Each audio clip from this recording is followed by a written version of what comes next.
draining all the fluid out of the rear axle to put it back in after I weld the gears together. Now if you noticed, I've taken the drive shaft out of the Volvo because the slide yoke is right here, but it's fully compressed. So if you take one bad hit, it has nowhere to compress and it just blows the hanger bearing out and it hangs.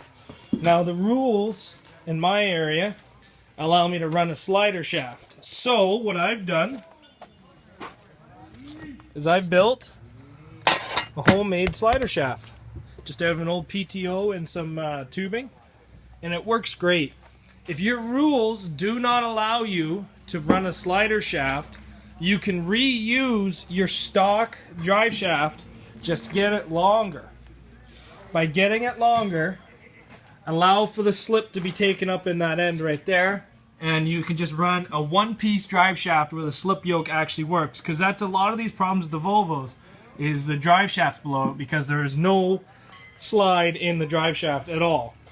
But let's pull off the diff cover here, and I'll show you where you weld to weld these gears up. So push this out of the way, and none of the oil gets, none of the dirt from this gets into the oil. There, she's off now. Just push her up and out of the way. Just hold on.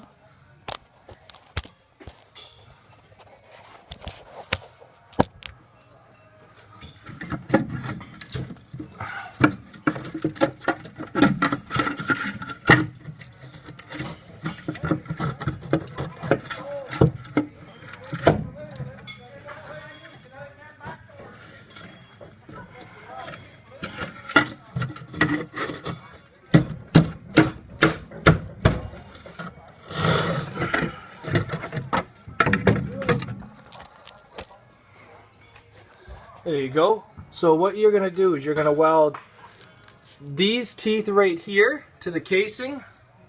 You're going to weld these teeth to the casing, this teeth to the casing, and you can leave that tooth alone because it's so hard to reach. Now a lot of people say pull out the drive shafts on this, but I've welded these in with the drive shafts in all the time and never had an issue. But now that that's off, I can catch the rest of the oil.